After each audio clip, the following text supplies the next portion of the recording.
I'm Karen McTighe-Musel, and I am Director of Civic Learning and Democracy Initiatives here at AAC&U, where I have worked for nearly a quarter of a century. So someone came up to me last night at the reception and said, "You don't look 100." But I do think most of us staff felt 100, right, Deborah?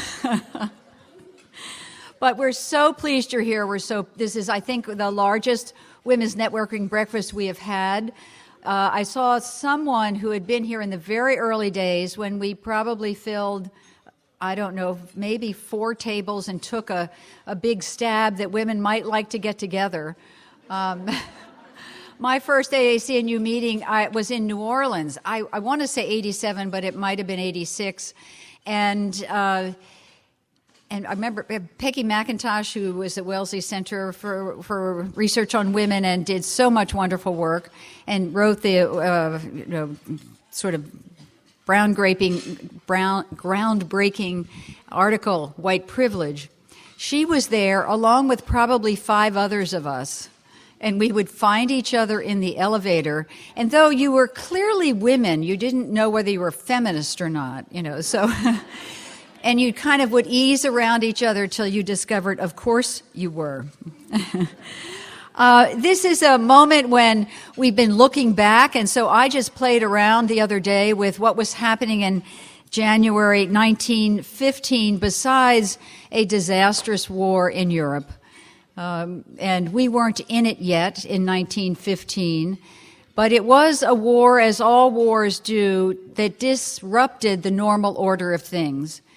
And in spite of the great tragedy of that it wreaks on soldiers, it ended up in curious ways in England and ultimately here, liberating women and breaking through to a new kind of age. So instead of the end of something, it was the beginning of something for many women. This proved true in this country for African Americans as well.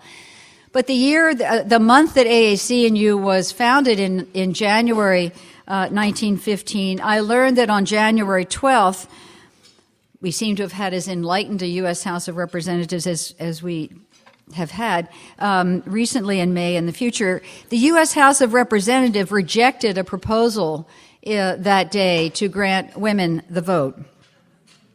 And probably in keeping with that mentality, on February 7th, D.W. Griffith's Birth of a Nation was released in L.A., which is the reconstruction and redefinition of what Reconstruction was about, according to Griffin's. But in a kind of countermove that same year, September 9th, the Association for the Study of Negro Life and History was formed by Carter Woodson. So it was a period of great, movements back and forth. I did find, because I always like to find humor to sustain me, a book written by a strong suffragist named Alice Duer Miller called Are Women People? And she would write these satirical little columns in the newspaper and then put it in a book.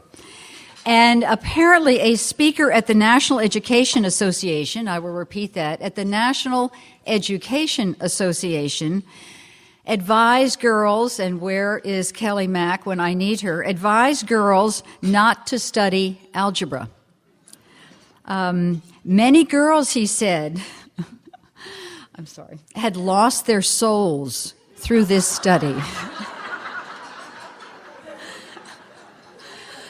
So if you ever wonder why girls have trouble with STEM, it's all related to their caring about their souls. But what Alice Miller ended up doing, now I have to explain, Alice Miller studied math and astronomy at Barnard in 1895. So this kind of notion would have really gotten to her. So she wrote a little ditty. How many know what a surd is? S-U-R-D. Good, you make me feel good. I had to look that up on my computer because it's part of the poem. The surd is an irrational number, a kind of unresolved nth degree, whatever that means. So you got it, right? So this is Alice's poem. I will avoid equations and shun the naughty surd. I must beware the perfect square. Through it, young girls have erred. So I think that's a proof to us that we need to keep our sense of humor, to call the ridiculous ridiculous and foolish, and to keep on organizing to get the world we want.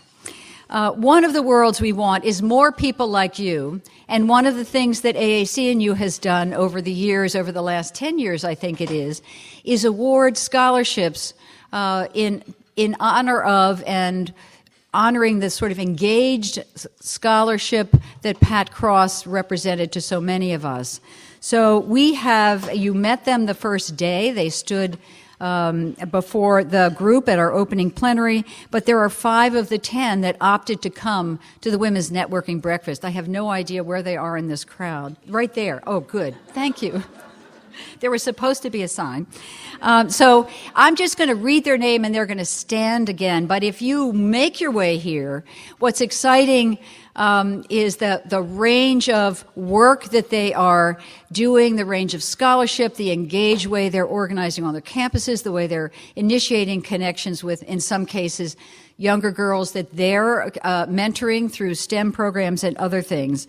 But let me, I apologize if there's mispronunciation. Anya Adir, she is English Language and Literature at Yale University.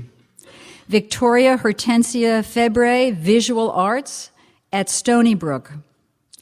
Carolyn Fisher, Biochemistry at Cornell University. Hannah Miller, Teacher Education at Michigan State.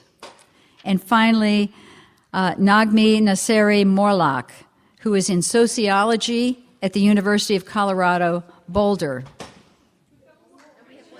I don't have her name. Yes, I met you because you are at University of Michigan, but I'm trying to remember your name and I only had the names of the people.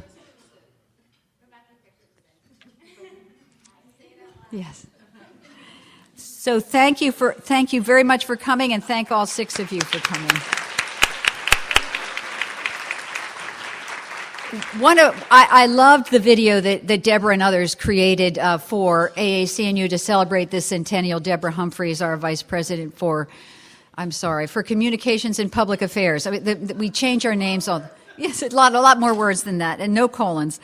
But in that video, if you remember, that there was a wonderful young woman who I think by this time was a senior as we're meeting her, and I think it was at the College of Worcester, who was a chemist. She did things in test tubes. You know, I'm an English major. She did things in labs.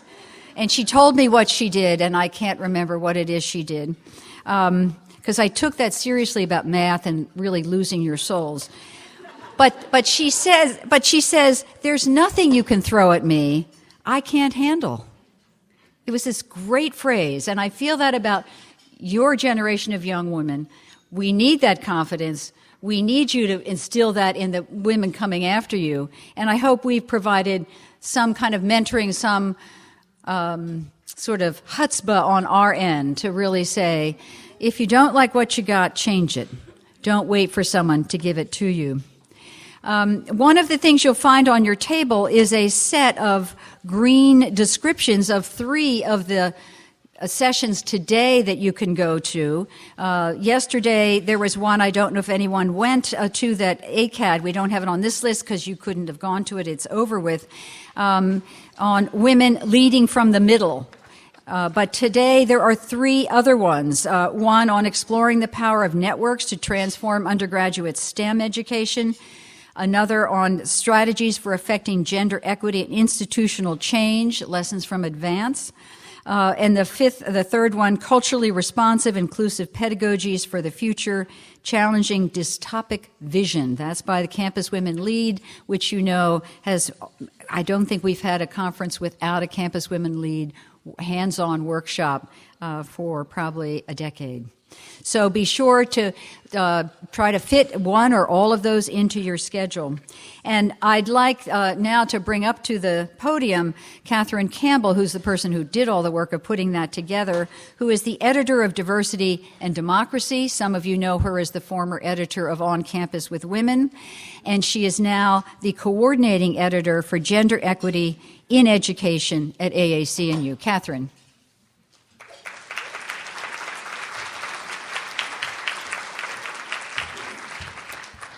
Hi, thank you, Karen. It is so great to see so many happy faces so early in the morning, and I just wanted to stand up and say hello to everyone that I see every year. It's great to see you, and welcome to all of you whom I'm meeting for the first time. As Karen mentioned, I am coordinating editor for Gender Equity in Education at AAC&U. So what that means is that I work with my fellow editors to place coverage on gender equity issues, issues that are important to women in higher education, and to gender equity for women and men in higher education across the periodicals and our other publications. So I'm always looking for good story ideas, and I would love to connect with any of you who would like to write for us at some point to see, where that might be possible.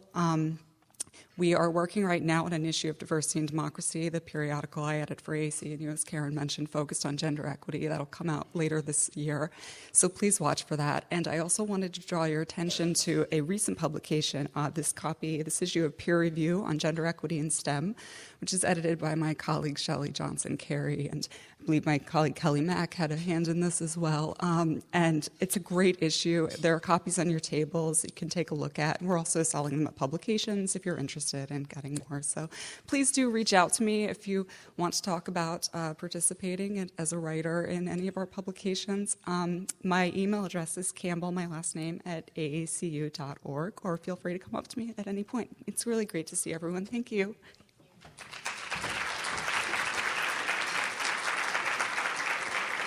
Now I get to introduce Millie Garcia, Dr. Mildred Garcia. I am going to call her Millie. I mean, this is, which is not a sign of disrespect, but of great affection. And to talk about Millie is almost like a challenge to catch a moving train. And in the notion of the historical period, I just called my little intro of her milestones, roads, and Mildred Garcia. This is a year to mark milestones, and certainly AAC&U's centennial is one such notable event. 10-foot banners by the hotel escalators map AAC&U's history as it evolved, as it progressed, and was transformed from that wintry January day in 1915. And of course, we've become what we are today, not because time passed, but because people worked to make this organization do what it needed to do. And we are counting on you to keep us shaping it, and we will certainly do our part as staff in this next century. We are also this year celebrating the 50th year milestone of the 1965 Voting Rights Act. Another story of people who walked, Millie's title is The Road to Change, and this is, of course, was literally from Selma to Montgomery, 54 miles, 5 days. Many of you have probably seen the Ava DuVernay's stunning and riveting film, Selma, and it offers a behind-the-scenes look at the political strategic strategies of the people trying to make change, the organizations, the ordinary people, the people who are from the town organizing there. They wanted their full rights promised 100 years ago, earlier in the 15th Amendment to the Constitution, which was passed in 1870. And that read, when I re-looked at the wording there, I thought we need to read this aloud on every street corner. The rights of citizens of the United States to vote shall not be denied or abridged by the U.S.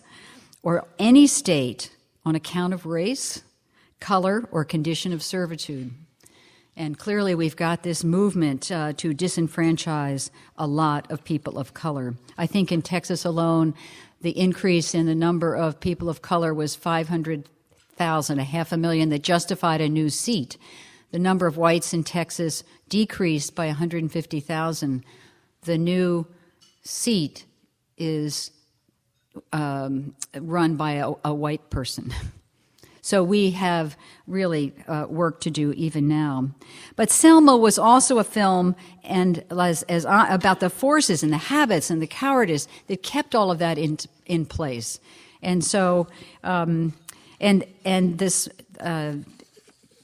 a person who really understood what it means to shape history as opposed to just live in it was a woman named Amelia Boynton Robinson.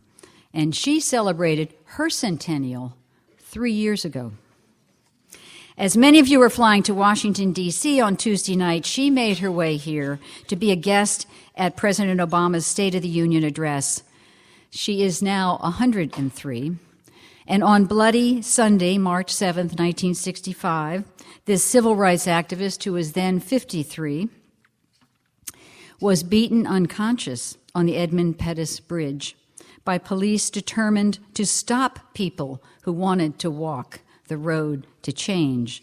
And the vicious assault on her was caught on film, which was a very important piece of the civil rights movement at that time, what we could see and what we were not permitted to see.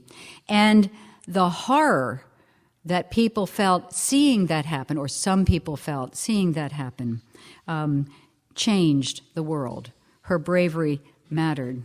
This morning we're going to hear from Dr. Mildred García, president of California State University of Fullerton, which was featured just beautifully in the opening sequence of our centennial video yesterday. And while she's not yet 103, it is her birthday. While she's not yet 103, like Amelia Boynton Robinson, President Garcia has been a powerful force for transformative change in higher education all her professional life. She has been walking that road to change. And I was struck in the movie Selma by how tired King and his colleagues were. It'd been 10 years since the Birmingham boycott, and they are still moving.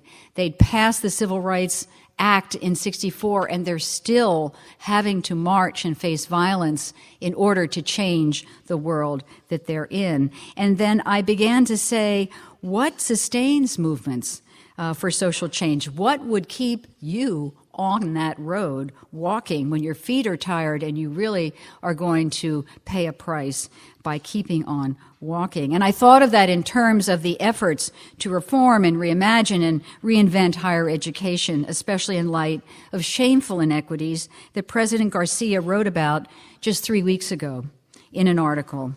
She began with stark data. She always likes evidence for her positions. Less than 1/3 of our nation's poorest students, she says, enroll in college. Of those who go, only 32% graduate, which gets you down to 1 in 10. And 4 in 10 Americans earn a bachelor's degree, but African Americans earn 3 in 10. And for Latinos, it's 2 in 10. So Dr. Garcia is among the 1 in 10 poor students and 2 in 10 Latinos who make it through. And she achieved at every milestone, which could have made her say, I did it, why can't others? But she refused to do that. She said, I made it. How do I end up changing the world I'm in so it's not so hard? So everybody has lots of roads to walk into higher education. And she went to community college. She then gets her bachelor's degree. She gets an MA, because you have to be twice as credentialed. She gets her PhD at Columbia. She becomes a faculty member. She moves into administration. She then gets tapped for a presidency at Berkeley, then a presidency at Cal State Dominguez Hill, and then was finally wooed and recruited to the campus of Cal State Fullerton. And in all of that, she's publishing, she's a scholar. She was named Hispanic Business Magazine's 100 Most Influential Hispanic in 2007. But because she just wasn't about her own achievements, remarkable as they are, Her work is really about how to change the educational system to make it fairer, more inclusive, more hospitable. And I thought, what is it that makes a person like that, make a weaker person like me, want to get on that road behind her? I wouldn't, not beside her, certainly not in front. And I wanted to say things that you don't always capture when you get all the degrees. And I thought about some of the qualities of Millie: her commitment to equality and justice, her courage, her smarts, her political savvy, her advocacy for students, her joy. And when I think about her, she's just driven by a belief that everyone should be treated fairly, that opportunities should be lavishly available in a democracy like ours and not locked in some cupboard with watchdogs beside them. That she thinks that higher education above all should be opening doors and opening minds to serve as avenues of possibilities for everyone. And as a first-generation student herself, she walked that road, but not to get out of town, but how to learn how to make other roads that could go back into that town and loop people back and forth to connect, to create more and more avenues. I think she's one of the bravest people I know. She speaks up and speaks out when too many of us cower in silence. She takes risks. She experiments. She invents as she's working to make a more humane world. And one of the other things that is so important is that she does her homework. She's a serious scholar. She has a voracious appetite for learning, for getting to the bottom of things, for figuring them out, for finding out what she doesn't know and who can teach her that, what she can read, where she can go to find out something new. And she is one of the most politically astute people. I advise some of you younger scholars to watch her. She understands systems and power flows, how to leverage change, how to build alliances, and the time when she should be making her moves and when she shouldn't. Her advocacy for students is palpable.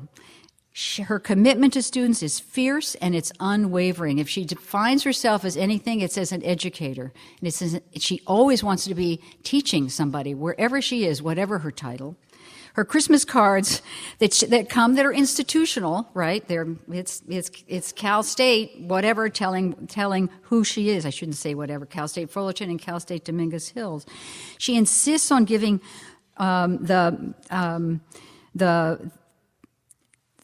giving the students themselves the best, and she demands that they give their best in their work as well. She honors them by that demand. She nourishes their dreams. She works tirelessly to be sure that institutions work to offer the students what they need in order to get their dream. And most importantly, for those of you who know her well, is her joy, her unalloyed joy. She's a vibrant, vivacious person who lights up every room she walks into.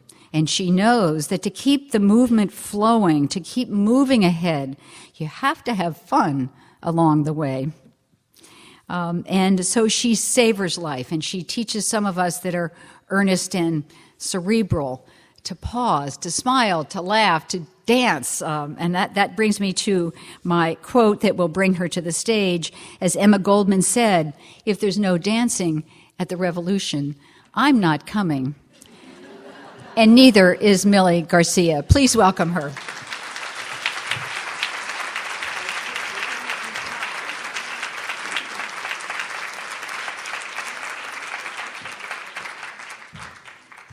Wow. Good morning. Buenos dias. That was an amazing introduction and made me tear up. So I'm also emotional. She didn't say that about me too. But it was a beautiful, beautiful introduction. Thank you so much, Karen. And good morning to all of you. I can't believe you all got up so early in the morning. I must tell you that for me it's about 4:30 in the morning. So I don't do this often, but I would do it for my good friend, hermana puertorriqueña, Karen. Thank you so much. So let me begin. In a recent acceptance speech for the Sherry Lansing Leadership Award at a Women's in Entertainment breakfast, writer-producer Shonda Rhimes said, and I quote, 50 years ago, if women gathered in a room like this, it better be about babies. And the brown woman would be in one room, and the white women would be in another. This morning, I am honored and humbled to gather in a room with powerful, game-changing women who not only mirror the rich diversity of the students we serve, but also are the personification of what those students hope to achieve and the inspiration for them to achieve it. You're beautiful. Look at you. What a wonderful group of women.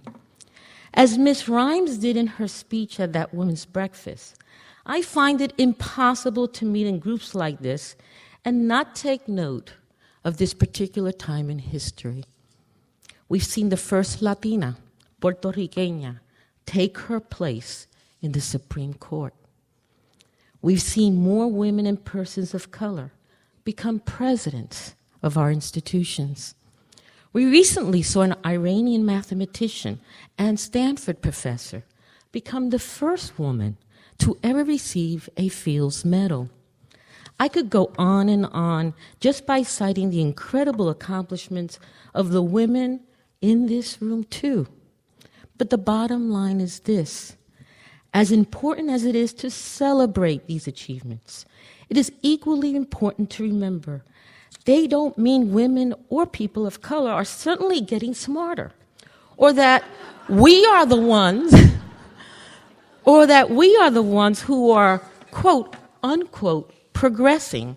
Ironically, it's the old majority who's progressed, and hopefully we're going to continue to help them to do so.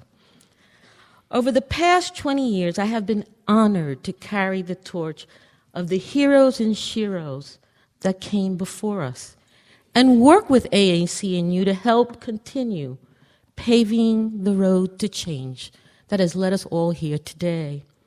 Indeed, we have accomplished a lot. But to paraphrase what I tell our graduates every year, it's where we go from here that really matters. In other words, as women or people of color, we can reflect on significant progress among our ranks.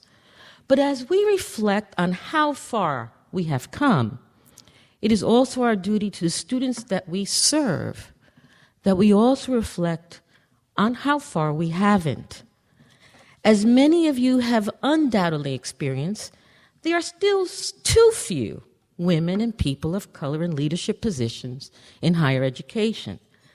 And that once you are discovered, you all know this, you are asked to serve on every committee and speak at every conference and awards dinner and working lunch, and not pointing any fingers, even an occasional women's networking breakfast.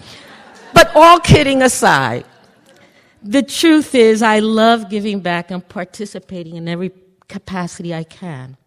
But as women leaders, we not only have to deliver, we have to deliver on time, and it has to be superior work. For women and people of color, our first shot out is what people will remember. One mistake, and they probably will never ask us again. And yet, we have witnessed majority men make significant missteps at an institution, and a year down the road, amazingly, they have another presidency. Women, you saw those articles. Women and people of color, we don't have that luxury. Quite the opposite, in fact.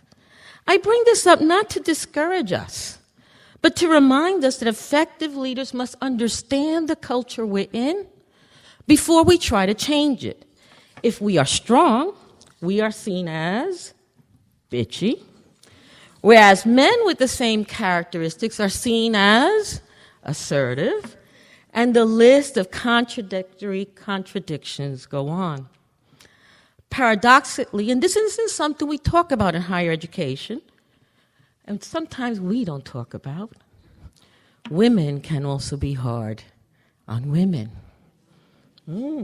I feel like I'm in church. Good, I like that. Some have been socialized either to not want women bosses, or they want to be the queen bees. You know, my strongest opponents when I've gone on interviews for leadership positions have indeed been women, which for me is a difficult dialogue we must have and change in order for the road to change to continue. Now, we do hear a lot of talk in higher ed that diversity and women are prized. You know, you can get a job anywhere. You've heard that. But in many cases, the truth is, diversity and women are only prized if we fall into the traditional mold, meaning you are falling into those traditional models of leadership, that you don't rock the boat, that you dress the way they want you to dress. I love it. Anyone who knows me knows I am anything but traditional. And there's an ocean of boats rocking in my wake because I'm not a cookie-cutter president. Look at what I look like. I'm not dressed like them. I don't act like them. Well, at times, that has made my journey harder. It has also made my journey possible. Possible because I haven't lost myself, nor I haven't lost my soul. But confidence and competency are only a part of the story, especially my story. A story rooted in the theme I am here to share with you today, the road to change, reflections on transformational leadership. The truth is, change is in my DNA, and thanks to my mother and father, I knew from the get-go the kind of change I wanted and needed to make this country great, and to be anchored in collaboration, teamwork, diversity, and love for what I do. Even my identity is collaborative and diverse.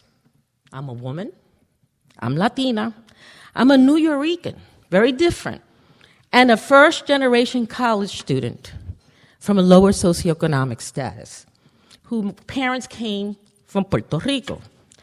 As my critical theorist friends would say, I represent an intersectionality of identities. Thank you. I love this back and forth. In addition to raising 7 children, my mother and father helped other migrant families as they came into New York City, even inviting them to live in a very small apartment. And so my parents' efforts to show us pride of culture and help community was indeed grounded in the same tenements of teamwork, collaboration, and love and passion. And that is the foundation of my leadership style. After my father died when I was 12, my mother supported us on a factory salary. But only with the collaborative support was she successful of the entire family and the community. When I returned home after school, I had a job at May's department store and wanted to begin to study. That home-cooked meal that always sat warming on that radiator was, of course, from Mom. There were no microwaves. I'm dating myself. But she had that meal on the radiator waiting. She taught me how to pay attention to the silences because she always seemed to know when one of us needed something without telling her. She always witnessed, she always experienced us.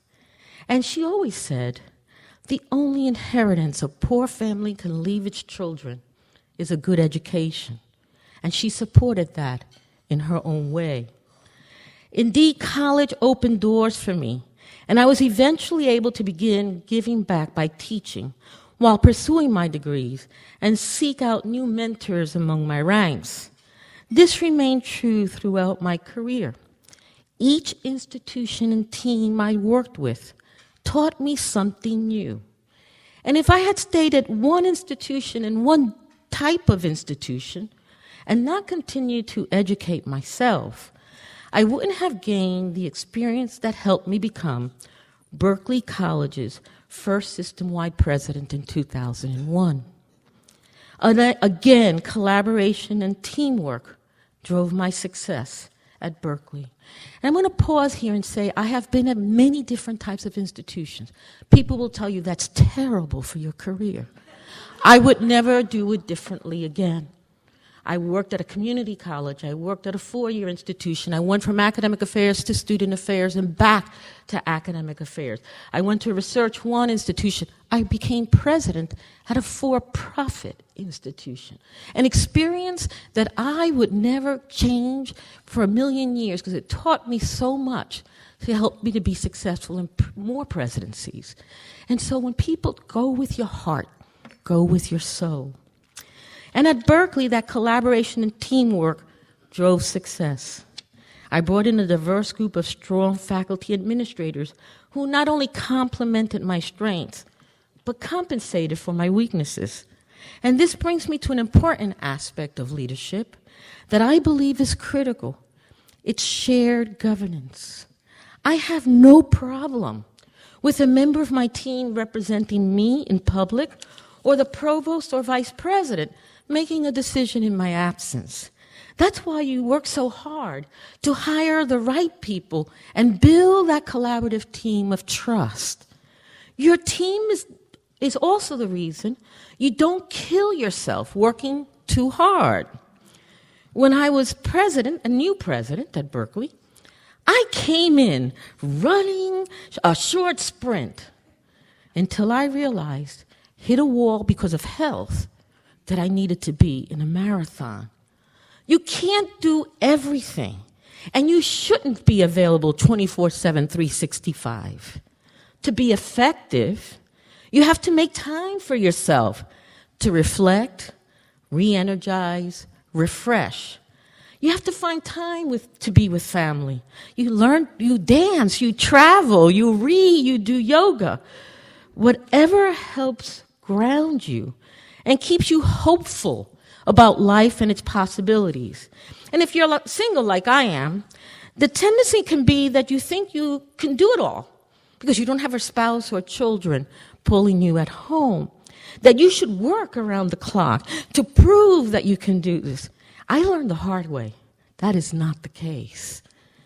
Over a 6-year period at Berkeley, working collaboratively with a team, faculty, staff, and students, we had indeed found our way. And when the opportunity came to become president of Cal State Dominguez Hills, it presented an incredible opportunity and another valuable leadership lesson. It is better to leave when you are on top. And perhaps more importantly, never always stay. You're welcome. And despite a unanimous decision by the Berkeley board to reappoint me to a second term, I knew in my heart that my administration had made its mark. At Dominguez Hills, where I became the first Latina president in the CSU, at the largest system of public higher education in the country, I knew I was once again under a microscope the way women and people of color always are, and knew my only chance at success would be to build a diverse team of leaders with which to work. Together and again, working collaboratively with faculty, staff, and students, we increased retention rates for first-time, full-time freshmen by 10%. At an institution with a student body that is still over 60% female, 82% students of color, and 61% Pell eligible. Indeed, my colleagues and I were developing the transformative path of higher education to a new generation of Californians. We formed a partnership with the nation's #1 primetime network, Spanish Univision, along with 109 community organizations to hold an educational fair on the university's campus entitled Es el Momento, Feria de Educación. The moment is now, the education fair. It landed on our campus after several, which shall remain nameless, other Southern California institutions turned it down. Not only did we not turn it down, we jumped at the chance to bolster the university's already inclusive practices towards all students, including the rapidly growing Latino and Dreamer population, students who people are not realizing, students of color, becoming the new majority.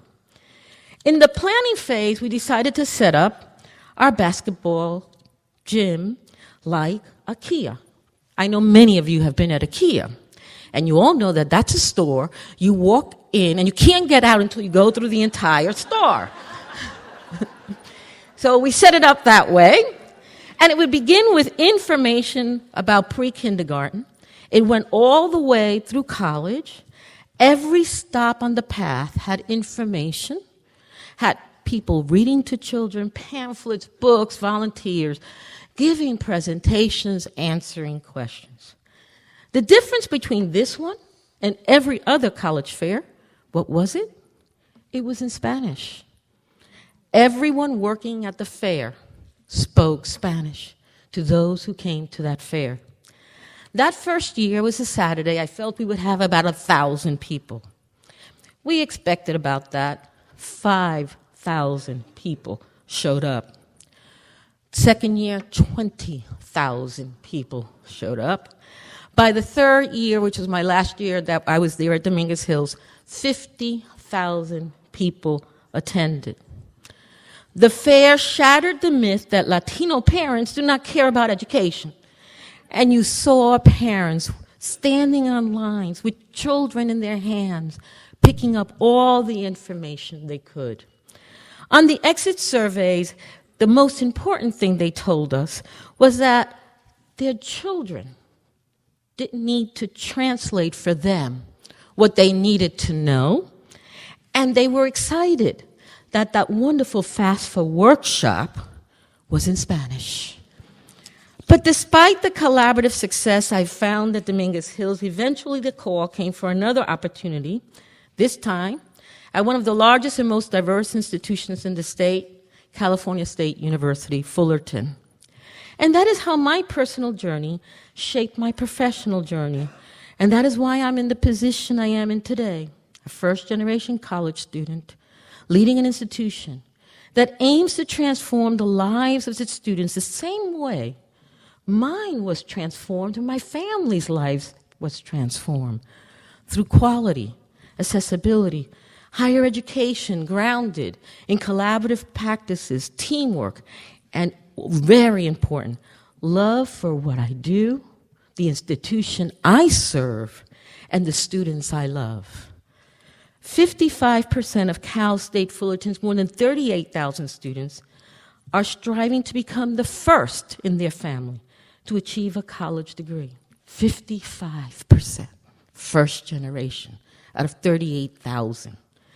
36% are Latino, 25% white, 21% Asian American, and 2% African American.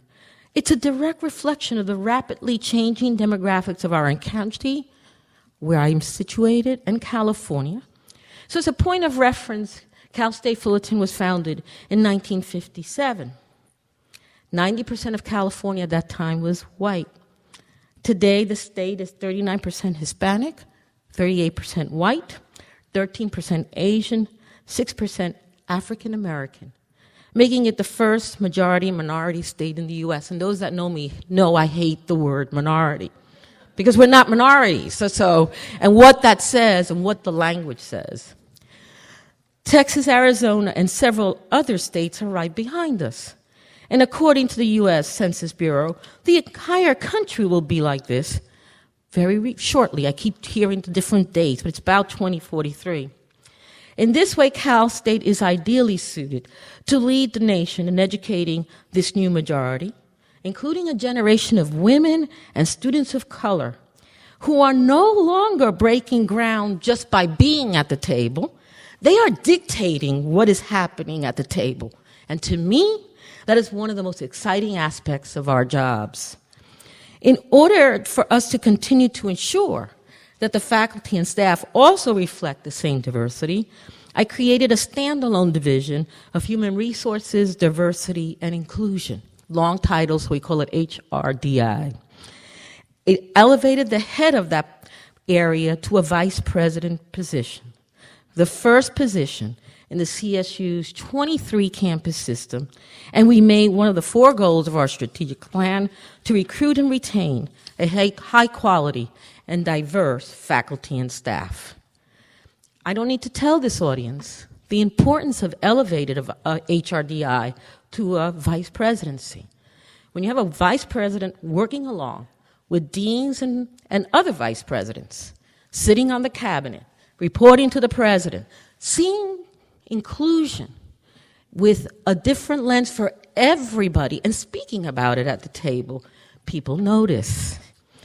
In addition to that, we've just done a campus climate survey that is now the creation of the university's first ever diversity action plan. And over a 2-year period, we are on track to hire 150 high-quality tenure-track faculty members that mirrors the student body we serve. And all of that is with accountability, with a provost and dean sharing how they're going about doing proactive searches, looking for women and people of color. As a campus community worked to implement these institutional changes, I, too, was engaged in proactive recruiting. So important that it's not only the talk. I must walk that talk in order for people to trust me. And so it resulted. So the president before me was there 22 years and everybody retired. So I had this wonderful opportunity of hiring and appointing my cabinet. Only one remains from the previous administration. So it was a wonderful opportunity. But I've hired individuals who are the very best in their fields, but also directly reflect the diversity we aim to achieve throughout our ranks. Today, my cabinet consists of a Latino male provost, 2 African-American female vice presidents, 1 Caucasian male, 1 Asian American male, and Middle Eastern male, and 1 Caucasian female who was raised in Mexico City. I call them my dream team for their outstanding credentials, as well as for their diversity and the unique lenses through which they drive conversations, and we arrive at multiple and better solutions. Their diversity has brought about another important benefit. Our team is widening our circle of difference in the many diverse communities we serve, because the communities see themselves represented in our teams. And while I was confident the addition of my newly hired vice presidents and chief of staff would only enhance my president's advisory board and its leadership and effectiveness, I felt strongly that the addition of the academic deans, the chair of the academic senate, the faculty chair of our planning and budget committee, and the president of the student government was necessary to be part of the president's advisory board to truly foster a campus-wide, forward-looking vision for the institution that promoted collaborative change. Today, that decision has proven fruitful and has been critical to the success of the institution and of our students. Working together and through the lens of the 5-year strategic plan we created and implemented since my arrival, we do not just accept the new majority into our programs, we accept the moral responsibility to first support them in their preparation for college and then ensure that we have those high standards with the resources necessary for them to learn, to succeed, and graduate from college. And this reflects an institution-wide belief.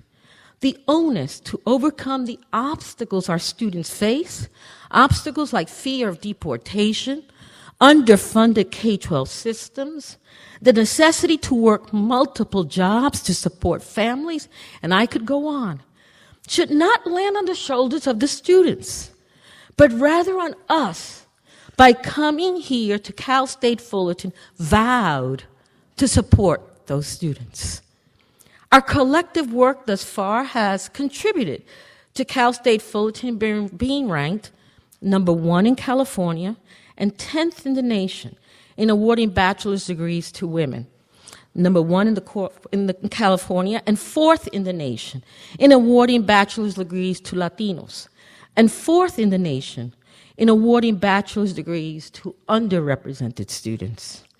Indeed, we have had tremendous success, but there's still so much to do, including paving the way for the next generation of great women leaders.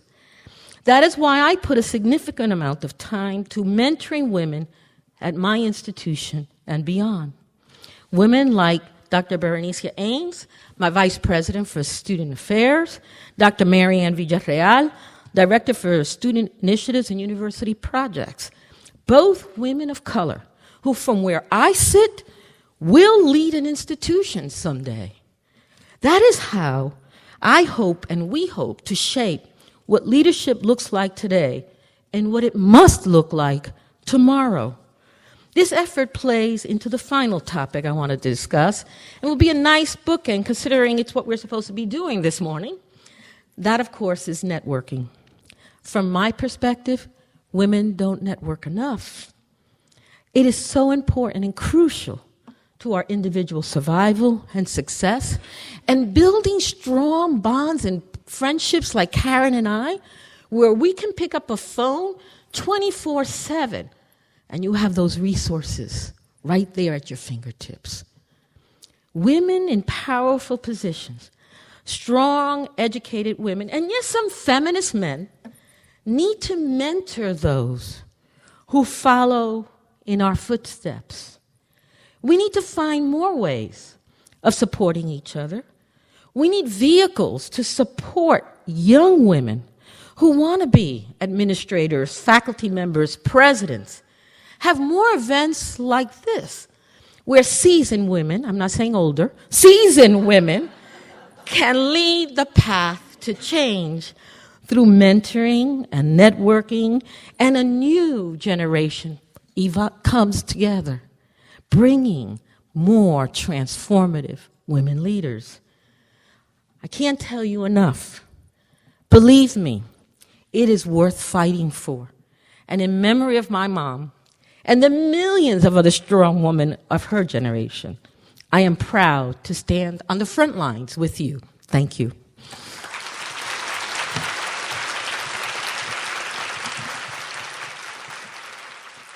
So here's where our power comes. This group can write to the Chronicle.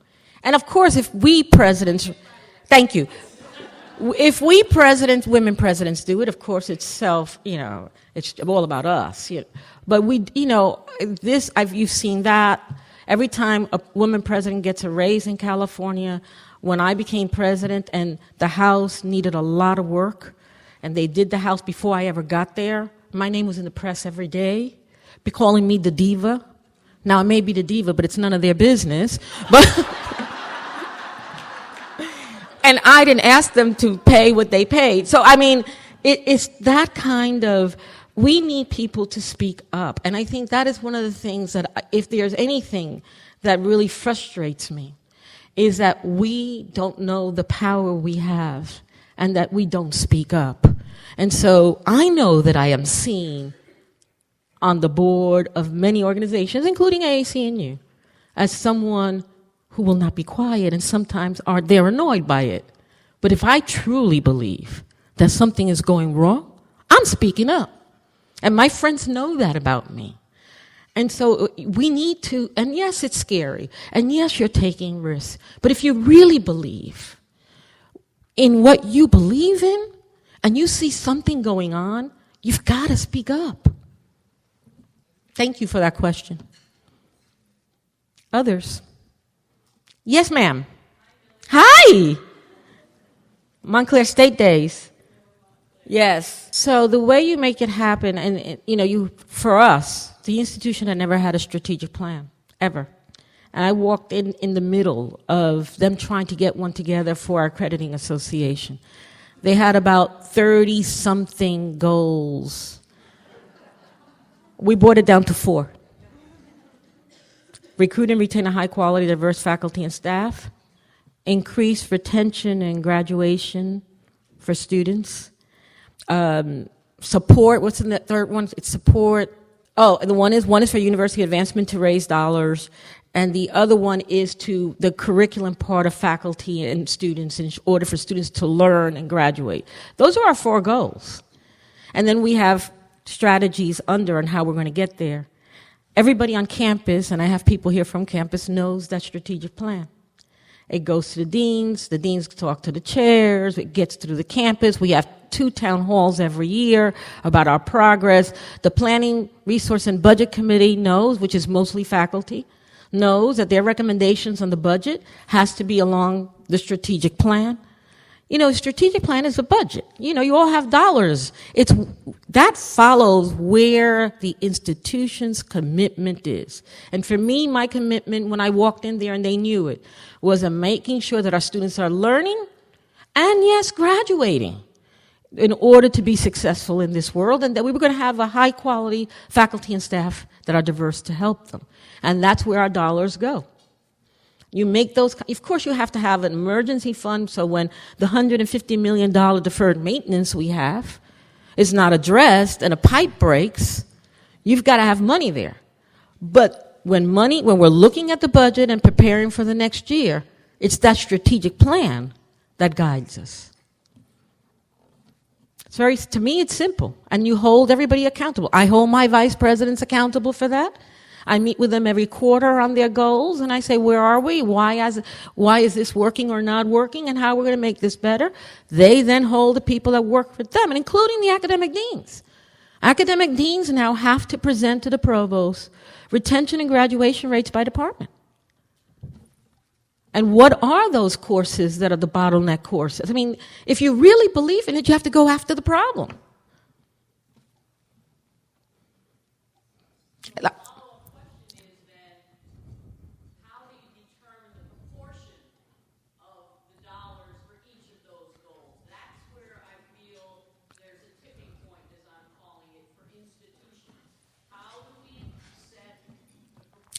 Well, I think what you have to do is figure out what are your needs first, and then analyze those needs, and then figure out how much money has to go into each area. So, for example, and this is not a criticism, during the budget crisis, most institutions, including mine, kept the faculty whole. And student affairs in particular, student support services, were cut down to the bone. So now we're coming out of this, and I'm saying students need advising, and people have heard me say this. Students need advising. Student need financial aid advisors. Student need, support services and tutoring. It's clear. People are, it's using your influence, because it's not power, it's influence, along with a very powerful team that agrees with the direction, and that includes faculty leaders, to move in that direction. Thank you so much. You've been a wonderful audience.